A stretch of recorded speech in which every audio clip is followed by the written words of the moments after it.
আল্লাহ বলেন অধিকাংশ মানুষ আর জিনকে আমি আল্লাহ জাহান্নামের আগুনে জ্বালাবো। অধিকাংশ মানুষ আর জিনকে আমি আল্লাহ জাহান্নামের আগুনে জ্বালাবো। কেন?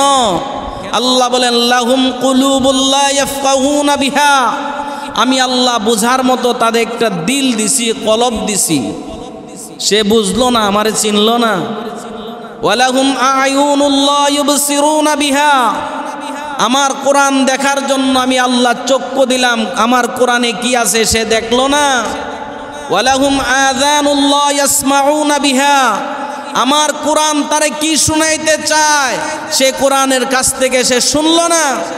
আল্লাহ বলেন আমি যাদেরকে দিল দিলাম বুঝার জন্য, আমি আল্লাহ যাদেরকে কান দিলাম আমার কোরআন থেকে শ্রবণ করার জন্য, আমি আল্লাহ যাদেরকে চক্ষু দিলাম আমার কোরআনে কি আছে দেখার জন্য, এই তিন বস্তু দেওয়ার পরেও যারা আমার কোরআন বুঝলো না, দেখলো না, শুনলো না, আমার বিধানকে মানলো না, আল্লাহ বলেন উলাইকা কাল আনআম, সে চতুষ্পদ জানোয়ারের মতো। শুধু তা নয়, বালহুম আদল, এর চাইতেও নিকৃষ্ট। উলাইকা হুমুল গাফিলুন, আল্লাহ বলেন তারা গাফেলদের অন্তর্ভুক্ত। তাহলে আল্লাহ তাআলা জাহান্নাম বানাইছেন কিসের জন্য? অধিকাংশ মানুষ আর জিনকে আল্লাহ তাআলা জাহান্নামে জ্বালাইবার জন্য। কেন মানুষকে আল্লাহ তাআলা জাহান্নামে জ্বালাইবেন? আল্লাহ তাআলা অন্য এক আয়াতে বলেন ইন্নাল ইনসানা লিরাব্বিহি লাকানুদ, আল্লাহ বলেন মানুষ বড়ই অকৃতজ্ঞ। মানুষ কি? নিশ্চয় মানুষ অকৃতজ্ঞ। তারা রবের নাফরমানি করে। তারা কি করে? আল্লাহ তাআলার নাফরমানি করে। ও ভাই, ও বাবা, একটু চিন্তা করেন না যে আমি আমার রবের কতটুকু নিয়ামত উপভোগ করতেছি। আমার রবের নিয়ামত পাওয়ার পরে, আমার রবের নিয়ামত পাওয়ার পরে আমার রবের নিয়ামতের কতটুকু কৃতজ্ঞতা আদায় করলাম। আল্লাহ যে বলছেন অধিকাংশ মানুষ আর জিনকে আল্লাহ তাআলা জাহান্নামের আগুনে জ্বালাবেন। কেন জ্বালাবেন? অকৃতজ্ঞ হওয়ার কারণে। আমি মনে করতেছি দুনিয়া পায়া গেছি, সব পায়া গেছি, একটা বিল্ডিং করলাম, একটা বাড়ি করলাম, গাড়ি করলাম, তাহলে আমি সব পায়া গেলাম। না না না, আল্লামা শামসুল হক ফরিদপুরি রহমাতুল্লাহি আলাইহি বলতেন, ও দুনিয়ার মানুষ, তোমরা যদি দুনিয়ার সব কিছু পায়া গেছো কিন্তু আল্লাহকে পাও নাই, তুমি কিচ্ছুই পাও নাই। দুনিয়ার সব পাইছো কিন্তু আল্লাহকে পাও নাই, তুমি কিছুই পাও নাই। আর ও মানুষ, তুমি দুনিয়ার কিছুই পাও নাই, তুমি আল্লাহরে পাইছো, সব পায়া গেছো। তুমি আল্লাহরে পাইছো মানে কি? সব পায়া গেছো। তাহলে আল্লামা শামসুল হক ফরিদপুর রহমাতুল্লাহি আলাইহি আমাদেরকে এই মেসেজটাই দিছেন, ও দুনিয়ার মানুষ, তুমি আল্লাহকে পাও নাই, তুমি কিচ্ছু পাও নাই। তাহলে আমাদের আল্লাহ দরকার আসেনি না নাই? বলেন না, আল্লাহ দরকার আসেনি না নাই? আল্লাহ দরকার বাবা, আল্লাহ দরকার, আল্লাহ দরকার। আল্লাহ যদি আমাদের প্রতি সন্তুষ্ট না হয়, আমরা যদি আল্লাহর সন্তুষ্টি নিয়ে যদি মরতে না পারি, দুনিয়ার জীবনও বরবাদ, আখিরাতও বরবাদ। বলেন না, কোন কাজে লাগবো? এই দেহটা কোন কাজে লাগবো? মরলে পরে কোনো কাজে লাগে? আরে গরু তো মরলেও কাজও লাগে, চামড়া নেয় না। গরু মরলে পরেও চামড়া নিয়ে জুতা বানায় বেছে। আমি মরলে কোন কামও লাগো? আমার আপনার দিয়ে কোন কাজও লাগে? কোনো কাজও লাগবো?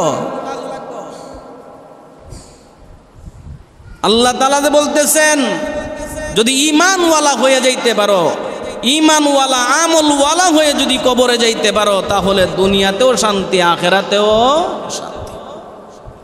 রাসূল করিম সাল্লাল্লাহু আলাইহি ওয়াসাল্লাম এক হাদিসে বলেন, আদ-দুনিয়া সিজনুল মুমিন ওয়া জান্নাতুল কাফির। মুমিন যারা, তারা দুনিয়াতে কষ্ট করবে। দুনিয়াটা হলো মুমিনের জন্য একটা কারাগার। দুনিয়াটা কি? জেলখানা। মুমিনের জন্য দুনিয়াটা একটা জেলখানা।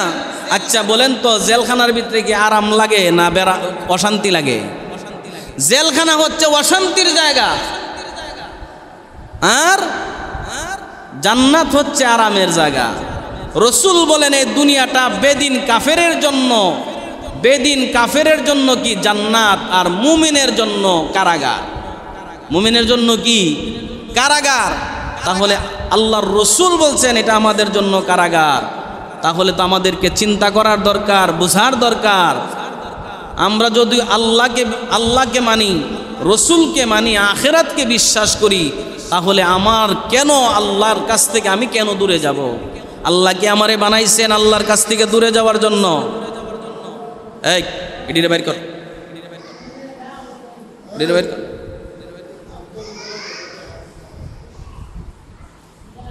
বাইর করে এডিরে সবটা বের কর। রাসূল করিম সাল্লাল্লাহু আলাইহি ওয়াসাল্লাম বলেন, রাসূল করিম সাল্লাল্লাহু আলাইহি ওয়াসাল্লাম বলেন, ও আমার উম্মতেরা, তোমরা আখিরাতটারে ভয় করো। তোমরা আখিরাতরে কি করো? ভয় করো। যদি আখিরাতকে তুমি ভয় করতে না পারো, তোমার দুনিয়ার জীবন বরবাদ। দুনিয়ার জীবন কি বরবাদ, কোনো কাজে লাগবো? রাসূল করিম সাল্লাল্লাহু আলাইহি ওয়াসাল্লাম প্রত্যেক দিন নামাজের পরে, প্রত্যেক ওয়াক্ত নামাজের পরে রাসূল করিম সাল্লাল্লাহু আলাইহি ওয়াসাল্লাম আল্লাহর কাছে দোয়া করতেন, আল্লাহ কবরের আযাব থেকে হেফাজত করেন। কিসের আযাব? কবরের আযাব থেকে হেফাজত করেন। যদি কবরের আযাব থেকে যদি রেহাই না পান, তাহলে আপনার সব কিছু বরবাদ। হযরত উসমান ইবনে আফফান রাদিয়াল্লাহু তাআলা আনহু যখন কবরের পাশ দিয়ে যাইতেন, রাসূল করিম সাল্লাল্লাহু আলাইহি সাল্লামের এই প্রিয় সাহাবী কবরের পাশ দিয়ে যখন যাইতেন, তখন এমনভাবে কাঁদতেন যেন মনে হইতো যেন আর দুনিয়া শেষ হয়ে গেছে। উনি কাঁদতে কাঁদতে ওনার গাল ভিজে যাইতো, দাড়ি ভিজে যাইতো, কাপড় ভিজে যাইতো। সাহাবায়ে কেরাম বলতেন, ইয়া আমিরুল মুমিনিন, আপনি কবর দেখলে এরকমভাবে কেন কাঁদেন, কেন কাঁদেন, কেন কাঁদেন? হযরত উসমান রাদিয়াল্লাহু তাআলা আনহু বলতেন, হে সাহাবীরা শুনো, আমি আল্লাহর পয়গম্বরের কাছে শুনেছি, আল্লাহর পয়গম্বর বলেছেন কবর মানুষকে এমনভাবে চাপ দিবে, এক পাজরের হাড় আরেক পাজরের ভিতরে ঢুকে যাবে। রাসূল করিম সাল্লাল্লাহু আলাইহি ওয়াসাল্লাম এক হাদিসে বলেন, একটা মানুষকে যখন কবরে রাখা হয়, কবরে রাখার পরে ওই লোকটা যদি নাফরমান হয়, জাহান্নামী হয়, তার সাথে কবর কেমন আচরণ করে আল্লাহর রাসূল সাল্লাল্লাহু আলাইহি ওয়াসাল্লাম বলেন, আল্লাহ তাআলা ফেরেশতাদেরকে ডাক দিয়ে বলেন, হে ফেরেশতারা, আমার এই নাফরমান বান্দা তাকে কবরে রাখা হয়েছে, হে ফেরেশতারা তার কবরের মধ্যে জাহান্নামের বিছানা বিছায়া দাও, আগুনের বিছানা বিছায়া দাও। রাসূল করিম সাল্লাল্লাহু আলাইহি সাল্লাম বলেন, তখন ওই কবরের, ওই মুর্দার কবরের ভিতরে, ওই মুর্দার কবরের ভিতরে রাসূল করিম সাল্লাল্লাহু আলাইহি ওয়াসাল্লাম বলেন, ওই কবরওয়ালার কবরের ভিতরে ফেরেশতারা জাহান্নামের বিছানা, আগুনের বিছানা বিছায়া দেয়। বলেন তো, সামান্য একটু গরম সহ্য করতে পারি না? সামান্য গরম সহ্য করতে পারেন? সামান্য একটু গরম সহ্য করতে পারি না। আল্লাহর রাসূল বলেন, আল্লাহ বলবে, হে ফেরেশতারা, এই নাফরমানের কবরে জাহান্নামের বিছানা, আগুনের বিছানা বিছায়া দাও। করিম বলেন, আল্লাহ তাআলা বলার সাথে সাথে ফেরেশতারা ওই জাহান্নামীর কবরের ভিতরে আগুনের বিছানা বিছায়া দিবে। আগুনের বিছানা বিছায়া দেওয়ার পরে আল্লাহ তাআলা ফেরেশতাদেরকে বলবেন, হে ফেরেশতারা, এই নাফরমানের গায়ে, তার শরীরের মধ্যে জাহান্নামের পোশাক পরিধান করায়া দাও, আগুনের পোশাক পরিধান করায়া দাও। দুনিয়ার সামান্য রৌদ্র সহ্য করতে পারি না, ওই সময় আমার আপনার কবরে যদি আমরা নাফরমান হয়ে কবরে যাই, তাহলে ওই কবরে জাহান্নামের পোশাক, আগুনের পোশাক পরাইয়া দেওয়া হবে। বলেন তো, আগুনের পোশাক কি পরা সম্ভব? কোন অবস্থাতেই সম্ভব না। রাসূল করিম সাল্লাল্লাহু আলাইহি সাল্লাম বলেন, ফেরেশতারা ওই কবরওয়ালাকে, কবরে যেই লোকটা গেল, তারে ফেরেশতারা তাকে জাহান্নামের পোশাক পরিধান করাইয়া দিবে। 3 নম্বর যেই কাজটা করবে, আল্লাহ তাআলা বলবে, হে ফেরেশতারা, আমার এই নাফরমান বান্দার কবরটাকে জাহান্নামের সাথে একটা দরজা করে দাও, যেন জাহান্নামের তাপ সব সময় তার কবরে আসতে থাকে। বলেন না নাউজুবিল্লাহ, বলেন না নাউজুবিল্লাহ। একটু চিন্তা করেন না, এই পোশাক কাপড় যদি একটু মোটা হয়, একটু মোটা কাপড় গরমের মধ্যে পিন্দা যায় না, পাতলা কাপড় পিন্দা লেগে ঘুরে, ঠিক না? অনেক সময় খালি গায়ে চলাফেরা করে। যদি জিজ্ঞাসা করেন যে আপনি খালি গায়ে কেন, বলে যে গরম লাগে, গরমের কারণে কাপড় শরীরে দিতে পারি না।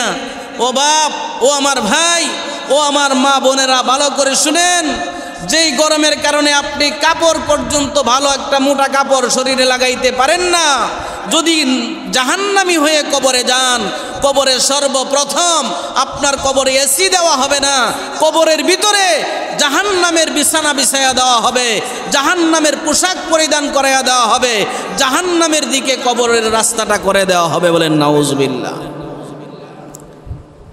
কেন কেন? ওই যে আল্লাহ তাআলা বলছেন, ইন্নাল ইনসানা লিরাব্বিহি লাকানুত, মানুষ বড় নিমক হারাম, মানুষ বড়ই অকৃতজ্ঞ জাতি, ঠিক কিনা বলেন? আল্লাহ তাআলার নিয়ামত খাইতেছি, কিন্তু আল্লাহর নিয়ামতের শুকরিয়া আমরা আদায় করতেছি না। আফসোস ওই জাতির জন্য। কোন মুখ নিয়ে নবীর সামনে দাঁড়াবেন বলেন না আমাকে? কোন মুখ নিয়ে আল্লাহর নবীর সামনে দাঁড়ায় বলবেন, নবী আমার জন্য সুপারিশ করেন, আমার জন্য সুপারিশ করেন? কোন মুখটা নিয়ে দাঁড়াবেন আমাকে বলেন না? কি নিয়ে দাঁড়াবেন নবীর সামনে সুপারিশের জন্য? কি আছে আমার? আমি কি নিয়ে দাঁড়াবো নবীর সামনে যে নবী আমার জন্য সুপারিশ করেন? কি আমল নিয়ে যাবেন? একটু হিসাবটা মিলান না বাবা। ও ভাই, আপনি হিসাবটা মিলান। ও মা, ও বোন, আপনি হিসাবটা মিলান না। আল্লাহর নবীর সামনে, আল্লাহর নবীর কাছে কিভাবে আপনি গিয়ে বলবেন, ওগো পয়গাম্বর, হাসরের মাঠের ময়দানের গরমের কারণে আমার পিপাসা লেগে গেছে, ইয়া রাসূলুল্লাহ আমাকে একটু হাউজে কাউসার পান করান না? কোন হিসাবে, কোন আমল নিয়ে নবীর সামনে দাঁড়াবেন? ফজরের সময় ঘুমে থাকেন, জুহর যা খবর নাই, আসরে খবর নাই, মাগরিবে খবর নাই, এশায়ও খবর নাই। আপনি কোন আমল নিয়ে আল্লাহর নবীর সামনে দাঁড়ায় বলবেন, ও নবী আপনি আমার জন্য সুপারিশ করেন, ও নবী আপনি আমার জন্য সুপারিশ করেন? কোন মুখ নিয়ে দাঁড়াবেন? কি আছে আমার বলেন না? এই দুনিয়া তো দুনিয়া না। এই দুনিয়া আপনারে আমারে লাথি মেরে দুনিয়ার থেকে বিদায় করে দিব। এই দুনিয়া আমারে আপনারে থাকতে দিবে না তো। এই জন্য আল্লাহ রাব্বুল আলামিন বলেন, আল্লাহ বলেন, লা ইন শাকারতুম লা আযীদান্নাকুম ওয়া লা ইন কাফারতুম ইন্না আযাবি লাশাদীদ। হে বান্দা, তুমি নিয়ামতের শুকরিয়া আদায় করো, আমি আল্লাহ তোর নিয়ামতের শুকরিয়া আদায় কর, আমি তোর নিয়ামত বাড়ায়া দেব। আর যদি নিয়ামতের না শুকরিয়া করো, আমি আল্লাহ তোর নিয়ামত কমায়া দিব, সিনায়া নেব। আর তোর জন্য ইন্না আযাবি লাশাদীদ, আমার আযাব বড় কঠিন। আল্লাহর আযাব কঠিন না সহজ? বলেন, আওয়াজ দিয়ে বলেন না, সহজ না কঠিন? কঠিন। ও বাপ, ও ভাই, আপনি কিসের নেশায় আপনারে ধরছে?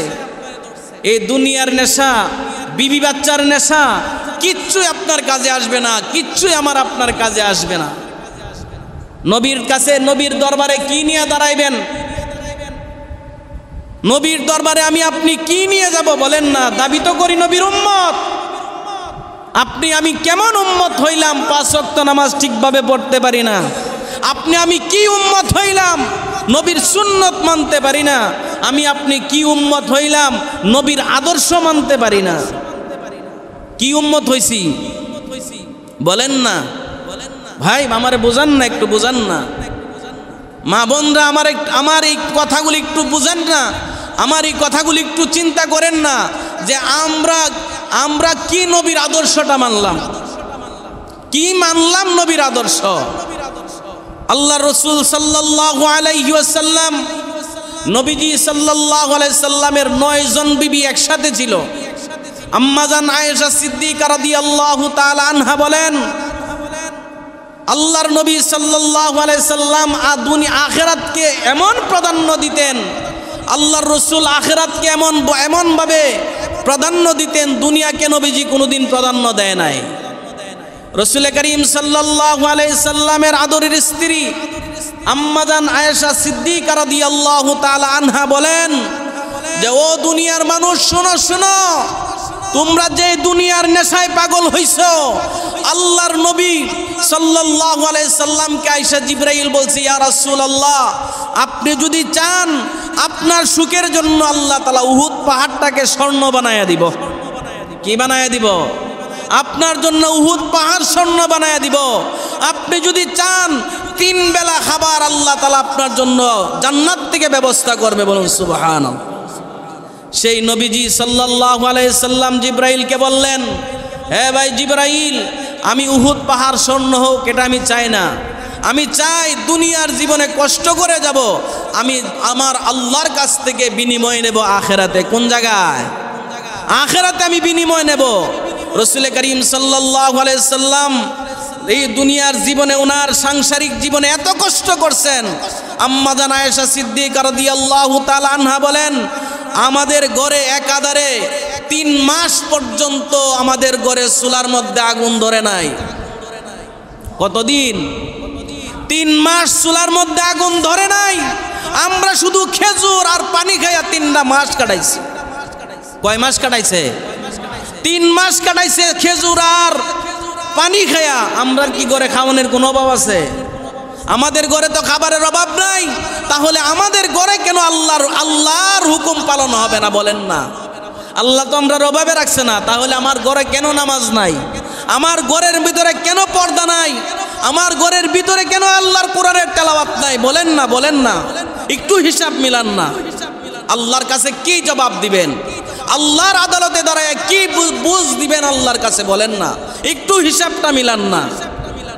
নবীজি সাল্লাল্লাহু আলাইহি ওয়াসাল্লামের ঘরে একাধারে 3 মাস পর্যন্ত চুলার মধ্যে আগুন ধরে নাই। আম্মা জান আয়েশা সিদ্দিকা রাদিয়াল্লাহু তাআলা আনহা বলেন, একদিন নবীজি ঘরে আসলেন। আয়েশা বলতেছে, আয়েশা ঘরে কি আছে খাবার দাও। আম্মা জান আয়েশা সিদ্দিকা রাদিয়াল্লাহু তাআলা আনহা মাত্র একটা খেজুর ঘর থেকে বের করে দিয়ে বললেন, ইয়া রাসূলুল্লাহ, একটা মাত্র খেজুর আছে, একটা মাত্র খেজুর আছে। এই খেজুরটা ছাড়া আর অবশিষ্ট আর কোনো খাবার ঘরে নাই। আম্মা জান আয়েশা সিদ্দিকা রাদিয়াল্লাহু তাআলা আনহা নবীজির হাতে খেজুরটা উঠাইয়া দিলেন। নবীজি ওই খেজুরটাকে সমানভাবে ভাগ করলেন। নবীজি সাল্লাল্লাহু আলাইহি সাল্লাম একটা খেজুরকে সমানভাবে ভাগ করলেন। ভাগ করার পরে অর্ধেকটা খেজুর নবীজি খাইলেন, আর অর্ধেকটা খেজুর আম্মা জান আয়েশা সিদ্দিকা রাদিয়াল্লাহু তাআলা আনহাকে দিলেন। বলেন সুবহানাল্লাহ। মাত্র একটা খেজুর। সারাদিন নবীর পেটে খাবার নাই। নবীর বিবি আম্মা জান আয়েশা সিদ্দিকা রাদিয়াল্লাহু তাআলা আনহা, ওনার পেটেও কোনো খাবার নাই। সারাদিন কষ্ট করার পরে রাতের বেলায় একটা খেজুর দুইজনে ভাগ করে খাইছে। একটা খেজুর ভাগ করে খাইছে। আমরা কি এরকম হয় কোনোদিন হয় এরকম? যারা মানুষের বাড়িতে ভিক্ষা করে খায়, সাহায্য নিয়ে খায়, তারাও 3 বেলা খাবার খায়। তারাও কি 3 বেলা খাবার খায়? এত কষ্ট করছেন নবী, তারপরেও তো আল্লাহর একটা হুকুমকে ছাড়েন নাই। সাহাবায়ে কেরাম কষ্ট করছেন এই দ্বীনের জন্য। সাহাবায়ে কেরাম গাছের পাতা চিবাইয়া খাইছে, তারপরেও আল্লাহর হুকুম ছাড়ে নাই। আর আজকে আমারে কিসের নেশায় ধরল? আল্লাহ তো এটাই আমাদের জিজ্ঞাসা করে, ও আমার বান্দা, ও আমার বান্দি, আমি কি অপরাধ করলাম? বলো না। আল্লাহ আমরার কাছে কি অপরাধ করছে? বলেন না, আল্লাহ কি অপরাধ করছে? সকালবেলা যখন আপনি ঘর থেকে বের হয়ে যান, আপনার বিবি বলে দেয় যে, স্বামী আমার, আপনি যে কাজে চলে যাইতেছেন, ঘরে কিন্তু এই জিনিসগুলা নাই, এইগুলা বিকালবেলা নিয়ে আসেন। আপনি আসার সময় সম্পূর্ণ বাজার করে নিয়ে আসেন ঘরের জন্য, ঘরের চাহিদা পূরণ করার জন্য সব কিছু করলেন। মাত্র বলছে কয়বার? বিবি কয়বার বলছে? একবার। আর আল্লাহ আমারে আপনারে ডাকে কয়বার? আমারে আপনারে আল্লাহ ডাকে কয়বার? বলেন না। 5 বার ডাকে। আল্লাহ কয়, বান্দা, তোর আমি ফজরে ডাকলাম, জবাব দিলি না। আমি তোর জোহরে ডাকলাম, জবাব দিলি না। আসরে ডাকলাম, তুই জবাব দিলি না। মাগরিবে ডাকলাম, তুই জবাব দিলি না। এশায় ডাকলাম, বান্দা, তুই জবাব দিলি না। আমার অপরাধটা কি? আমার অপরাধটা কি? আল্লাহ আমরার কাছে কি অপরাধ করছে? একজন আরেকজনের সাথে তো রাগ করেই কারণ ওই রাগ তো এই কারণে কোনো কারণে রাগ দেখায়। তা আমরা যে নামাজ ছেড়ে দিছি, আমাদের ঘরের ভিতরে আমাদের ঘরে পর্দা নাই, আল্লাহর হুকুম নাই, কোরআনের তেলাওয়াত নাই, কেন কেন আল্লাহ আমাদের কাছে কি অপরাধ করছে বলেন না? আল্লাহর কোনো অপরাধ আছে? আল্লাহ এত কিছু দিতেছে, তারপরেও আল্লাহর হুকুম মানেন না কেন? আল্লাহ বলতেছে, বান্দা কেন আমার কাছ থেকে তুই মুখটা ফিরায় নিলে? কস না, আমারে বুঝাস না, আমারে বুঝাস না, কেন আমার কাছ থেকে মুখ ফিরায় নিলি? ও ভাই, আমার মা, আমার বাপ, আমার আপন, আপনি আপনার মারে জিজ্ঞাসা করেন না, ও মা তুমি যে আমারে 10 মাস পেটের ভিতরে রাখছো, আমি তোমার পেটের ভিতরে 10 মাস ছিলাম, এই 10 মাসের ভিতরে আমারে তুমি কয়টা আমার কয় লুকমা খাবার আমারে খাওয়াইছো? মা আমারে বলো না। দুনিয়ার কোনো মা এই কথা বলতে পারবে যে আমি তোরে খাবার খাওয়াইছি? বলেন না, এই কথা বলতে পারবে? ও মা তুমি আমারে কতটুকু দুধ পান করাইছো তোমার পেটের ভিতরে থাকা অবস্থায়? বলো না, মা বলতে পারবে? মা না আমার আপন?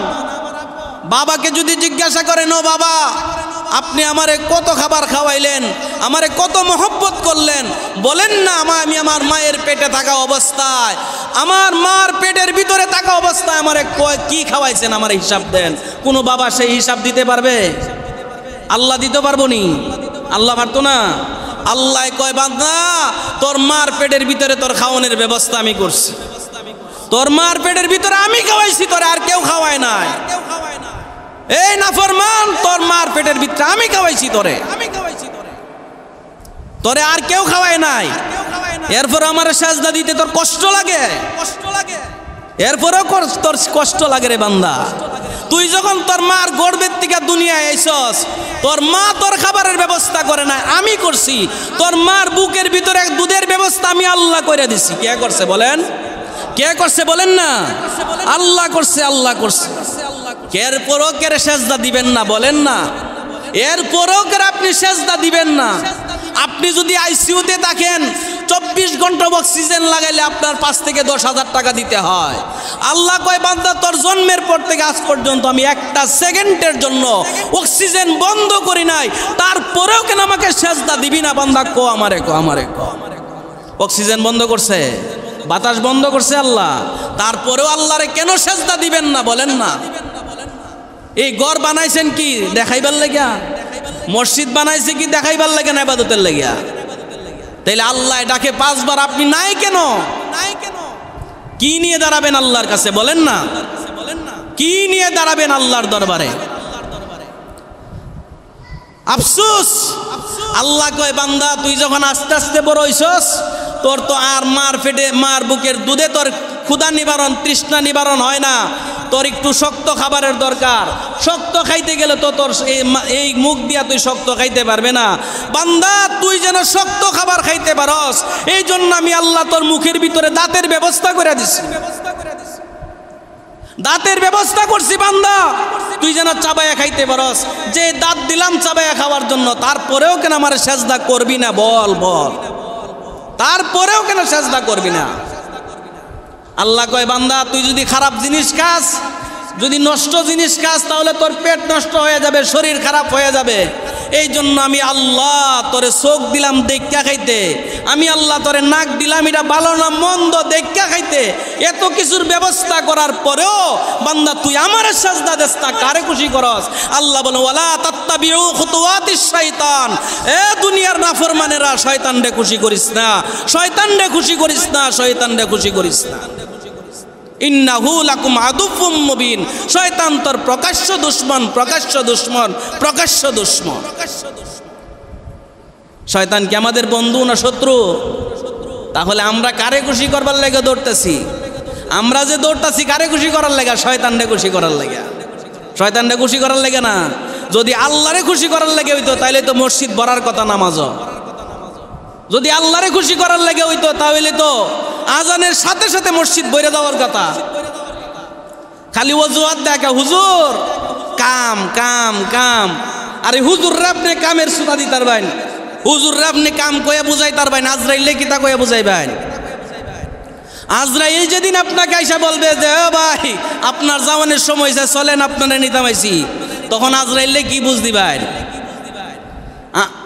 একজন হুজুররে বুঝাইতে পারবেন যে হুজুর আমার যে কাজের ঝামেলা লাগছে, হুজুর মসজিদও যাইতাম পারি না, নামাজ পড়তাম পারি না।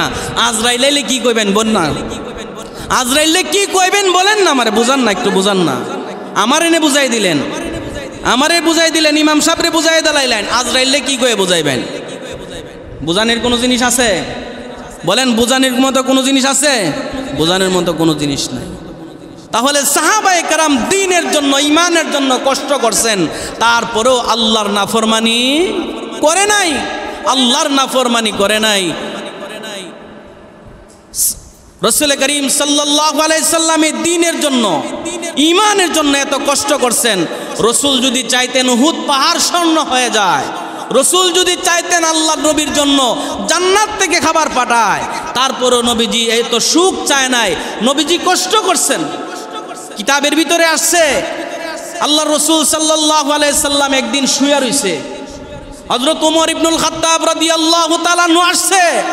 আয়েশা যখন দেখলেন নবীজি শুয়ে রইছে, কেমন জায়গায় শুইলেন? নবীজি একটা খেজুর পাতার একটা ছাটার মধ্যে শুয়ে রইছে, খেজুর পাতার একটা উগলা ছাটির মধ্যে শুয়ে রইছে।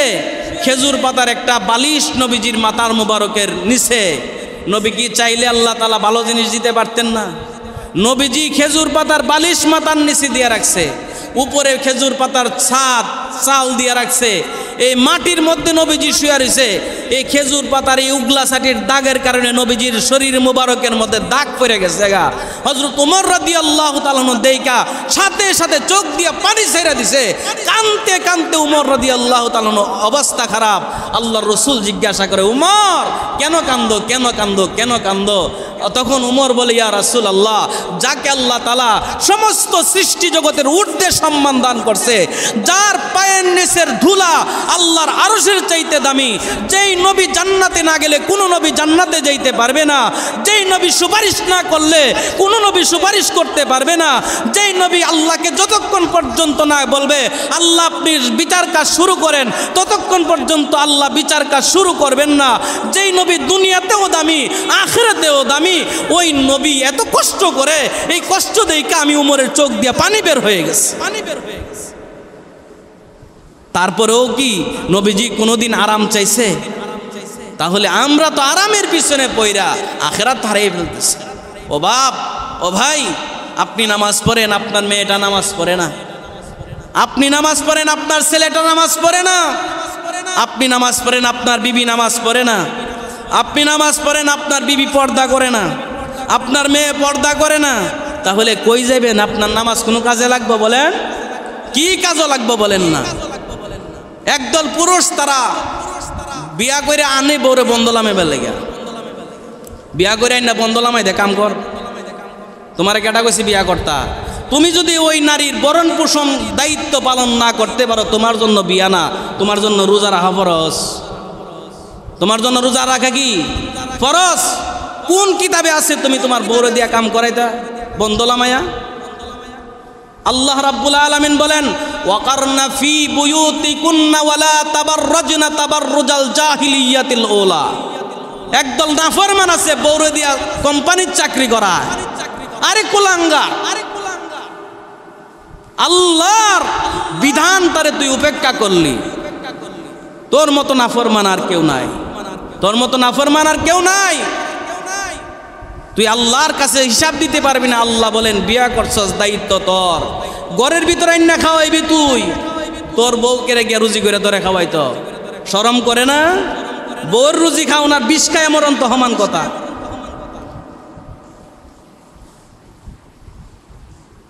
আপনি কোথায় যাবেন? নামাজ পড়ে জান্নাতে যাবেন গা, নামাজ দিয়া জান্নাতে যাবেন গা। এই নামাজ কোনো কাজে লাগবে না।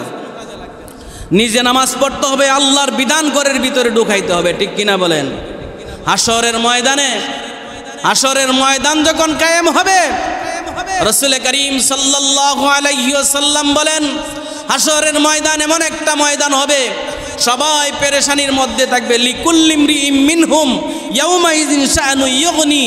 রাসূল আল্লাহ বলেন, মানুষ এমন পেরেশানিতে থাকবে, কেউ কারো কোনো খবর নিবে না, কেউ কারো খবর রাখবেও না, কেউ কারো কোনো খবর রাখবে না। এমন পেরেশানিতে থাকবে মানুষ, সবাই পেরেশান। একদল মানুষ যাবে হযরত আদম আলাইহিস সালাতু ওয়াস সালামের কাছে, বলে আদম পয়গম্বর আপনি তো আমাদের আদি পিতা, আল্লাহর কাছে সুপারিশ করেন না আল্লাহ যেন আমাদের বিচার কাজটা শুরু করে। আদম নবী বলবে আমার দ্বারা সম্ভব না, যাও নূহ নবীর কাছে। নূহ নবী বলবে আমার দ্বারা সম্ভব না, যাও ইব্রাহিম পয়গম্বরের কাছে। ইব্রাহিম পয়গম্বর বলবে আমার দ্বারা সম্ভব না, যাও মূসা পয়গম্বরের কাছে। মূসা পয়গম্বর বলবে আমার দ্বারা সম্ভব না, যাও ঈসা আলাইহিস সালাতু ওয়াস সালামের কাছে। ঈসা আলাইহিস সালাতু ওয়াস সালাম বলবে আমার দ্বারাও সম্ভব না, তবে তোমাদেরকে একটা জায়গা দেখায়া দেই, ওই জায়গাতে গিয়া তোমরা বলো উনি যতক্ষণ পর্যন্ত সুপারিশ না করবে ততক্ষণ পর্যন্ত হাসরের ময়দানের বিচার কাজ শুরু হবে না। হযরত ঈসা আলাইহিস সালাতু ওয়াস সালাম আল্লাহর পয়গম্বরকে দেখায়া দিবে। আল্লাহর পয়গম্বরকে দেখায়া বলবে ওই যে মাকামে মাহমুদে সাজদায় পড়ে আছে, আল্লাহর নবী মাকামে মাহমুদে পড়ে উম্মতের জন্য কাঁদতেছে। তখন ঈসা আলাইহিস সালাতু ওয়াস সালাম বলবেন যাও উনার কাছে গিয়ে বলো উনি যখন সুপারিশ করবে আল্লাহ তাআলা উনার সুপারিশ গ্রহণ করবে। রাসূল করিম সাল্লাল্লাহু আলাইহি ওয়াসাল্লাম বলেন ওই দিন নবীজি একটা সেজদা দিবেন, সেজদা দিয়া আল্লাহ তাআলার এমন প্রশংসা করবে, প্রশংসার কারণে আল্লাহ তাআলার আকাশচুম্বী রাগ নিমিষেই পানি হয়ে যাবে। আমরা কেমন নবী পাইছি, যেই নবীজি আল্লাহর সুপারিশ করলে আল্লাহর রাগ পর্যন্ত শেষ হয়ে যায়, রাগ থাকবো না যাইব। সেই নবীজি সাল্লাল্লাহু আলাইহি ওয়াসাল্লাম বলবেন ওগো পরওয়ারদিগারে আলম, দয়া করে আপনি বিচার কাজ শুরু করেন। আপনি কি করেন? বিচার কাজ শুরু করেন। আল্লাহ তাআলা বলবে বন্ধু আপনি যেহেতু বলতেছেন বিচার শুরু করার জন্য, যান আমি বিচার কাজ কি করলাম, শুরু করে দিলাম। রাসূল করিম সাল্লাল্লাহু আলাইহি সাল্লাম হাদিস শরীফের মধ্যে বলেন আল্লাহ তাআলা তার পয়গম্বরকে বলবেন পয়গম্বর আপনি আমার ডান পাশে থাকেন। আরশের ডান পাশে থাকবে আল্লাহর পয়গম্বর। উম্মতকে ডাকা হবে, উম্মতকে ডাকা হবে, ও উম্মত ওই সময় বুঝতে পারবা নবী তোমার জন্য সুপারিশ করে কিনা। উম্মত ওই সময় বুঝতে পারবা তোমার জন্য সুপারিশ কত কঠিন হয়।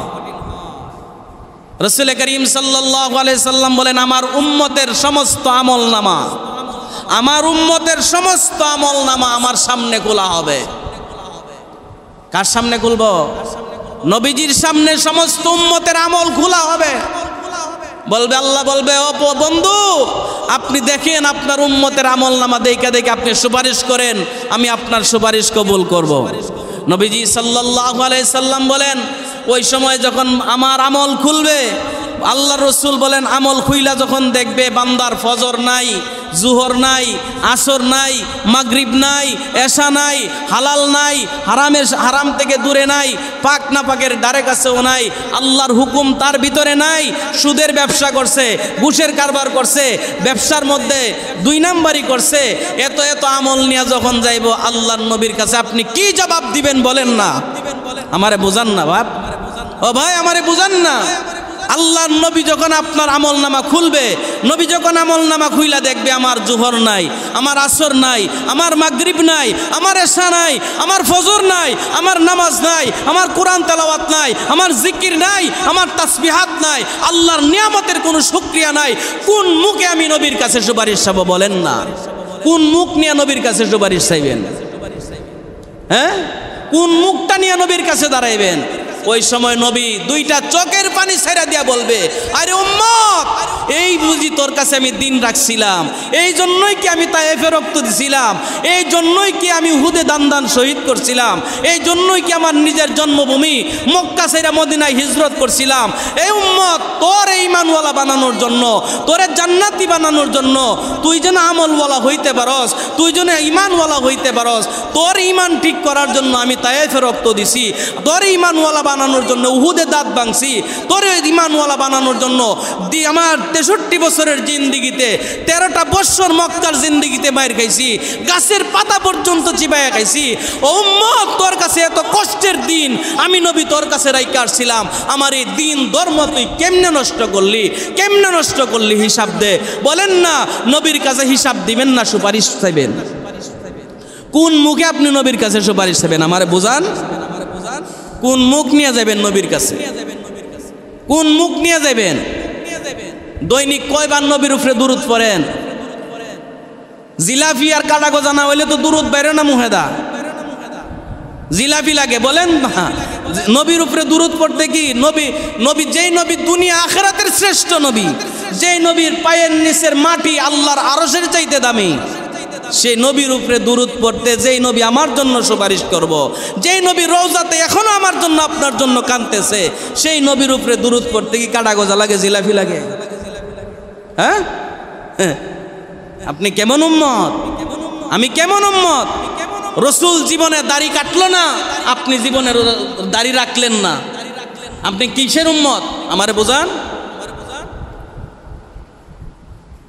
আমারে বোঝান না। নবী জীবনে হারাম খাইলো না আর আপনি হারাম ছাড়লেন না, আপনি কিসের উম্মত? কি নিয়ে নবীর কাছে যাইবেন? কি আছে আমার আপনার? বলেন না কি আছে? ও মা বোনেরা, আপনাদেরকেও বলি, আপনারা যেইভাবে রাস্তাঘাটে চলাফেরা করেন, বাইরের আল্লাহ বলেন তুমি তাহো ঘরের ভিতরে, আপনি বলেন রাস্তা, আপনি পাই লেবেন নবীর সুপারিশ, আপনি নবীর সুপারিশ পাই লেবেন, এত সহজ। রাসূল করিম সাল্লাল্লাহু আলাইহি সাল্লাম বলেন, নবীজি মেরাজ থেকে আসার পরে উম্মতের নারীদেরকে বলছেন, ও মহানারীরা, তোমরা বেশি বেশি করে আল্লাহর কাছে ইস্তেগফার করো, বেশি বেশি করে আল্লাহর রাস্তায় দান খয়রাত করো, বেশি বেশি করে আল্লাহর রাস্তায় দান খয়রাত করো। কেন? আমি জান্নাত এবং জাহান্নাম ভ্রমণ করে দেখলাম, জাহান্নামীদের, আমার উম্মতের বেশির অংশ জাহান্নামী হবে নারীরা। বেশির অংশ জাহান্নামী কে হবে?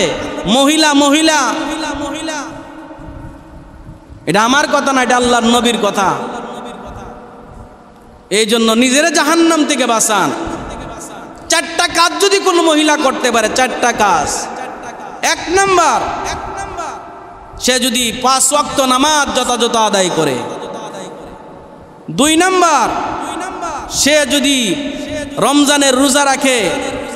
3 নাম্বার, সে যদি তার স্বামীর দায়িত্ব পরিপূর্ণভাবে আদায় করে। 4 নাম্বার, সে যদি তার লজ্জাস্থানের হেফাজত করে। এই 4টা কাজ যদি কোনো মহিলার দুনিয়াতে করে যাইতে পারে, আল্লাহর নবী বলেন জান্নাতের 8টা গেট, যে কোনো গেটে তা ওই মহিলা আল্লাহর তৈরি জান্নাতে প্রবেশ করতে পারবে। বলেন না আসেনি? নামাজ নাই, নামাজ তো নাই, নামাজ নাই, খালি আছে বড় বড় আলাপ। যদি 2-3জন মহিলা এক জায়গায় বইতে পারে, সারা পৃথিবীর খবর এর কাছে আছে। অযথা কথাবার্তা বলে, অতিরিক্ত কথাবার্তা বলে। এই জন্য আল্লাহ রসুল বলেন জবানের হেফাজত করো। এই জন্য বলি, মা বোনদেরকে বলি, জবানের আপনি কি করেন? 5 ওয়াক্ত নামাজ পড়েন, রমজানের রোজা রাখেন, স্বামীর অনুগত্য করেন, লজ্জাস্থানের হেফাজত করেন। আল্লাহর নবী বলেন আপনি নিরাপদে আল্লাহর তৈরি জান্নাতে প্রবেশ করবেন। সুবহানাল্লাহ। আজকে আমাদের মা বোনদের নামাজ নাই, আছে খালি রং তামসা। যদি জামাইয়ে টেহা দিতে দেরি হয় রং তামসা করবার লাগিয়া, তাইনের মনটা খারাপ হয়ে জায়গা। জামাইয়ের সামনে যাইব, গরো যত সিরা পারা কাপড় চোপড় আছে, স্বামীর ঘরে থাকবো, একবারে যত নোংরা কাপড় চোপড় আছে এগুলা পিন্দা ঘরে থাকবো। আর তাইন যে সময় ঘর থেকে বাইরিব, সুখে যে সামাই রাখছে গয়না গয়না টয়না লাগাই এরপরে বাইর, তুমি কারে দেখাইবার লেগে বাইরিস? তোমার স্বামীর টাকাটা তোমার কাপড় কিনা দিল, গহনা কিনা দিল। এই সৌন্দর্য দেখার একমাত্র অধিকার তোমার স্বামীর, দুনিয়ার আর কোনো পুরুষের দেখার অধিকার নাই। তুমি কারে দেখাইবার লেগে বেরিয়েছ? আমরা বেড়াইনদের দোষ নাই, আমরা বেড়াইনদের দোষ আসিনি। বিয়া বাড়ির মধ্যে দেখবেন বেড়া বেড়ি একসাথে বয়ে দেখাইতো, হালাল না হারাম? বলেন, এটারে কেউ হালাল কইতে পারবে? এখানে পর্দার বিধান আছে না? জিয়াফত করলো বেড়া বেড়ি একসাথে বয়ে দেয়, এটা কোন দেশের নিয়ম? এটা কি হালাল না হারাম? আপনি মহিলাদেরকে খাওয়াবেন, আলহামদুলিল্লাহ, তাদের জন্য আলাদা ব্যবস্থা করেন, আলাদা ব্যবস্থা করেন, তাদেরকে আলাদা খাওয়ান। নারী পুরুষ একসাথে ধাক্কা ধাক্কি করে খাওয়ান, এটা সম্পূর্ণ কবিরা গুনাহ, সম্পূর্ণ কবিরা গুনাহ। পুরুষরা কি দায়ী না এর জন্য? আমার মেয়েটা পর্দায় দেখেন, আমাকে জাহান্নামে জ্বলতে হবে। আমার বিবি পর্দা করেন, আমাকে জাহান্নামে জ্বলতে হবে। আমার বিবি নামাজ পড়ে না, আরে বেনামাজির চেহারা একটা কুকুরও দেখতে চায় না। একটা কুকুর, শুয়োর শুয়োর পর্যন্ত প্রত্যেক দিন সকালবেলা আল্লাহর কাছে দোয়া করে, আল্লাহ তুমি আজকে আমারে কোনো বেনামাজির চেহারা দেখায়ও না। শুয়োর দোয়া করে আল্লাহর কাছে, আল্লাহ তুমি বেনামাজির চেহারা আমারে দেখায়ও না। তাইলে একটা বেনামাজি শুয়োরের চাইতেও নিকৃষ্ট, কুকুরের চাইতেও নিকৃষ্ট। তুমি মনে করতেছো তুমি প্যান্ট শার্ট টাই লাগাইলে তুমি মানুষ, তুমি মানুষ না, তুমি মানুষ না। আল্লাহ বলেন তুই জানোয়ার, তুই জানোয়ার, তুই জানোয়ার। উলাইকা কাল আনাম, তুই জানোয়ার, বালহুম আদাল, এর চাইতেও নিকৃষ্ট। ও বাপ, ও আমার ভাই, ও আমার বোন, আপনাদেরকে কাউকে কষ্ট দেওয়ার জন্য বলি না। আল্লাহর কোরআন, আল্লাহর নবীর হাদিস যা বলতেছে আমি তাই বলতেছি। একটা কথাও আমার ব্যক্তিগত কথা না, আল্লাহর পক্ষ থেকে আমি একজন পিউন হিসাবে আপনাদেরকে জানাইতেছি, এটা আমার দায়িত্ব। কি মনে করেন দুনিয়াটা এতই সহজ? এত সহজ না। আল্লাহর কাছে কি হিসাব দিবেন আমারে বোঝা, কি হিসাব দিবেন? এই জন্য আল্লাহ বলেন, ওয়ালাকাদ যারা'না লিজাহান্নামা কাসীরাম মিনাল জিন্নি ওয়াল ইনস লাহুম কুলুবুল লা ইয়াফকাহুনা বিহা ওয়া লাহুম আ'য়ুনুল লা ইউবসিরুনা বিহা ওয়া লাহুম আযানুল লা ইয়াসমাউনা বিহা উলাইকা কাল আনআম বাল হুম আদাল উলাইকা হুমুল গাফিলুন। আল্লাহ বলেন, অধিকাংশ মানুষ আর জিনকে আমি আল্লাহ জাহান্নামের আগুনে জ্বালাবো। আমি আল্লাহ অধিকাংশ জিন আর মানুষকে জাহান্নামের আগুনে জ্বালাবো। কেন? আমি আল্লাহ কলব দিছি কোরআন বোঝার জন্য, আমি আল্লাহ চোখ দিছি কোরআন দেখার জন্য, আমি আল্লাহ কান দিছি কোরআন শোনার জন্য। ও দিল দিয়া কোরআন বুঝলি না, চোখ দিয়া কোরআন দেখলি না, কান দিয়ে কোরআন শুনলি না। আল্লাহ কয় তুই জানোয়ারের চাইতে নিকৃষ্ট, জানোয়ারের চাইতে নিকৃষ্ট। যেই মেয়েটারে আপনি স্বাধীনতা দিলেন, যেই ছেলেটারে আপনি স্বাধীনতা দিলেন, এই ছেলে এই মেয়ে আপনার বুকের মধ্যে পারাইয়া জাহান্নামে যাবে। আপনার বুকে পারাইব, আপনার বুকে পারাই আপনার মেয়ে আপনারে জাহান্নামে পাঠাইব। এই ছেলে আপনাকে আপনার বুকের মধ্যে পারাইয়া আপনার জাহান্নামে পাঠাইব। আল্লাহ বলেন, নাজআলহুমা তাহতা আকদামিনা লিয়াকুনা মিনাল আসফালিন। আল্লাহরে কইব, আল্লাহ আমার বাপের কারণে আমি জাহান্নামে হইছি, আমি না আমার বাপের কাছে স্বাধীনতা চাইছিলাম, আমার বাপে আমারে স্বাধীনতা দিছে। মেয়ে কইব আমার বাপে আমারে স্বাধীনতা দিছে, স্বামী কইব আমার স্ত্রী কইব আমার স্বামী আমারে স্বাধীনতা দিছে। এইভাবে অভিযোগ করব, তারা কেন আমাদেরকে শাসন করে নাই, তারা কেন আমাকে আল্লাহ তোমার বিধান মতে চালায় নাই। আজকে তোমার কাছে ফরিয়াদ জানাই। ওই সময় স্ত্রী তার বুকের মধ্যে তার স্বামীর বুকে পারাইয়া তারে জাহান্নামে পালাইব, সন্তান তার বাবার বুকের মধ্যে পারাইয়া বাবাকে জাহান্নামে পালাইব। ও বাবা, ও ভাই, ও বোন, তোমরা আগের থেকে সতর্ক হয়ে যাও। আল্লাহ এই জন্য বলতেছেন, বারবার সতর্ক করে বলেন, ইন্না আযাবি লাশাদীদ। ও আমার দুনিয়ার বান্দা বান্দিরা, আমার আযাব বড় কঠিন, আমার আযাব বড় কঠিন, আমার আযাব বড় কঠিন, আমার আযাব বড় কঠিন। তোমরা আমার আযাবকে ভয় করো। ইত্তাকিল্লাহ, আমি আল্লাহকে ভয় করো। ইত্তাকিল্লাহ, আমি আল্লাহকে ভয় করো। মুসলমান হইয়া কবরে আসো, মুসলমান না হইয়া কবরে আইসো। তাহলে আমার ঘরের অবস্থা কি? আমার ঘরের অবস্থা কি? আমার ঘরের অবস্থা কি? আমি কোন অবস্থায় আছি? আমার ইনকাম কতটুকু হালাল? আমি যে আমার সন্তানদেরকে খাওয়াইতেছি, রাসূল করিম সাল্লাল্লাহু আলাইহি সাল্লাম বলেন, যেই দেহের ভিতরে হারাম খাদ্য ঢুকবে ওই দেহ কোনোদিন জান্নাতে প্রবেশ করবে না। যেই নারী, আল্লাহর রাসূল বলেন, যেই নারী তার স্বামীর সাথে একটা ব্যবহার খারাপ করব, কয়টা ব্যবহার? একটা ব্যবহার, এমন একটা ব্যবহার আছে যেই ব্যবহারটা কোনো স্ত্রী যদি তার স্বামীর সাথে করে, তারে দুনিয়ার কোনো পীর আউলিয়া দোয়া করে জান্নাতে নিতে পারবে না। এমন একটা কথা, এমন একটা ব্যবহার, যেই ব্যবহারটা করার সাথে সাথে তার জিন্দগির সমস্ত আমল বরবাদ হয়ে যায়। সেই আমলটা কি? যখন একজন স্বামী সারাদিন মেহনত করার পরে তার সংসারের চাহিদা পূরণ করার জন্য যখন সব কিছু করার পরেও যখন একটা সময় তার স্ত্রী বলে, আমার মতো বেডি দিকা তোমার ঘর খাইছি, নাহলে কোনো বেডি খাইল না, হইলে তোমার গড়ায় আমি কোনো সুখ পাইলাম না, তোমার গড়ায় আমি কোনো শান্তি পাইলাম না। বলেন না, সারা জীবন কষ্ট করে কারে খাওয়াইছে? এই বেডিরা খাওয়াইছে না? তার জন্য এত কিছু করলো, তার জীবনটা বিসর্জন দিল।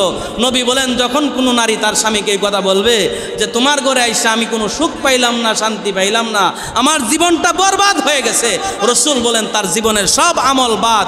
ওই স্বামী যতক্ষণ পর্যন্ত ওই নারীকে ক্ষমা না করবে ততক্ষণ পর্যন্ত আল্লাহও তাকে ক্ষমা করবেন না। এত সোজা না জান্নাত। এই জন্য মা বোনদেরকে বলবো 5 ওয়াক্ত নামাজ পড়েন, আল্লাহর ওয়াস্তে বলি 5 ওয়াক্ত নামাজ পড়েন। আর আমার যে সমস্ত বাবারা, আমার যুবক ভাইয়েরা, আমার যে সমস্ত মুরব্বী বাবারা আছেন সবাইকে অনুরোধ করে বলবো 5 ওয়াক্ত নামাজ, 1 ওয়াক্ত নামাজও যেন আমার ছুটে না যায়। নামাজ ছাড়া কবরে গেলে জাহান্নাম ছাড়া কেউ কোনো উপায় থাকবে না। নামাজ ছাড়া কবরে গেলে জাহান্নাম ছাড়া কোনো উপায় থাকবে না। এই জন্য আমার উদারত আহ্বান থাকবে, আপনারা নামাজি হন, আপনারা নামাজি হন। আল্লাহ আপনারে 5 বার ডাকে, বড় আদর করে ডাকে। ডাকেনি না ডাকে না? হাইয়া আলাস সালাহ, বান্দা নামাজের দিকে আসো। হাইয়া আলাল ফালাহ, বান্দা কল্যাণের দিকে আসো, কল্যাণের দিকে আসো। বান্দা নামাজের ভিতরেই কল্যাণ, বান্দা নামাজের ভিতরেই শান্তি, বান্দা নামাজের ভিতরেই তোর সমস্ত পেরেশানি দূর হবে। এ বান্দা তুই আমারে সেজদা কর, আমি তোর পেরেশানি দূর করে দিমু। বান্দা তুই আমারে সেজদা দে, আমি তোর অভাব দূর করে দিমু। বান্দা তোর যত সমস্যা আছে আমি সমাধান করে দিমু, তুই খালি আমারে সেজদা দে। সেজদা দিয়ে আমার কাছে যা চাইবি আমি আল্লাহ তোরে তাই দিমু, তাই দিমু, তাই দিমু। বান্দা তুই আমারে সেজদা দে, সেজদা দে, সেজদা দে। কিন্তু আল্লাহ ডাকে আমাদেরকে সেজদা দেওয়ার জন্য, আর আমরা দৌড়ি অন্যদিকে। শয়তান জাহান্নামী হয়েছে একটা সেজদা অমান্য করার জন্য। কয়টা কারণে? একটা সেজদা না করার কারণে। আল্লাহ বলছে উসজুদলি আদম, আদমকে সেজদা করো, কিন্তু সবাই সেজদা করলো, কিন্তু ইবলিস কি করলো না? সেজদা করলো না। ইবলিস আদমকে একটা সেজদা না করার জন্য চিরস্থায়ী জাহান্নামী। ইবলিস যদি একটা সেজদা না করার কারণে জাহান্নামী হয়, আমি আপনি দৈনিক কত ওয়াক্ত নামাজে কত সেজদা ছুটতেছে, একটু হিসাবটা মিলান না বাবা, একটু হিসাবটা মিলান না। কি জবাব দিবেন আল্লাহর কাছে? কোনো জবাব আছে? কোনো জবাব নাই, কোনো জবাব নাই। এই জন্য আমি আপনাদের কাছে উদারত আহ্বান রাখবো, আমরা 5 ওয়াক্ত নামাজ যথাযথভাবে আদায় করি। আল্লাহ তাআলা আমাদেরকে যেন মরণ পর্যন্ত 5 ওয়াক্ত নামাজ যথাযথভাবে আদায় করার তৌফিক দান করেন। আমাদের মা বোনদেরকেও যেন আল্লাহ তাআলা 5 ওয়াক্ত নামাজি বানায় দেন, ইমানওয়ালা বানায় দেন, আমলওয়ালা বানায় দেন, পর্দানিসীন বানায় দেন। আল্লাহ তাআলা যেন তাদেরকে সমস্ত বালা মুসিবত থেকে হেফাজত করে, বলেন আমিন। আল্লাহ তাআলা আমাদের এই মাসিক দুয়ার মাহফিলটাকে যেন আল্লাহ তাআলা আমভাবে কবুল করে, বলেন আমিন। আমি আপনাদের কাছে আরেকটা মেসেজ দিতে চাই, সেই মেসেজটা হলো আমাদের বরুণার হুজুর মুফতি ওলিউর রহমান সাহেব হুজুর আগামী শুক্রবার আসবেন। বাদ এশার নামাজের সময় হুজুর ওই মেয়ারাডি মসজিদে বয়ান করবেন, হুজুর আসবেন ইনশাল্লাহ। আপনারা যাবেন তো? নিজ দায়িত্বে দাওয়াত পৌঁছায় দেবেন যে বরুণার হুজুর আসতেছে, সবাই যাইবেন, যাবেন তো ইনশাল্লাহ? দাওয়াতটা দিবেন। আমিও আপনাদের কাছে দোয়া চাই, আমাকে যেন আল্লাহ তাআলা মরণ পর্যন্ত ইমানের উপরে, আমলের উপরে, হকের উপরে যেন জীবন কাটাইতে পারি মরণ পর্যন্ত। কোন পর্যন্ত? মরণ পর্যন্ত। আল্লাহ তাআলা যেন সমস্ত মিথ্যা থেকে, যেন সমস্ত খারাপির থেকে যেন আল্লাহ তাআলা আমাকে হেফাজত করেন, আপনাদেরকেও হেফাজত করেন। এই মহল্লাবাসীকে, এলাকাবাসীকে যেন আল্লাহ তাআলা মাফ করে দেয়, বলুন আমিন। যারা জীবিত আছে আল্লাহ যেন সকলকে হেদায়েত দান করে, যারা দুনিয়ার থেকে চলে গেছেন আল্লাহ যেন সকলকে মাফ করে দেয়, বলেন আমিন। আমি আপনাদের কাছে দোয়া চাই, আমার একজন খুব মহব্বতের মানুষ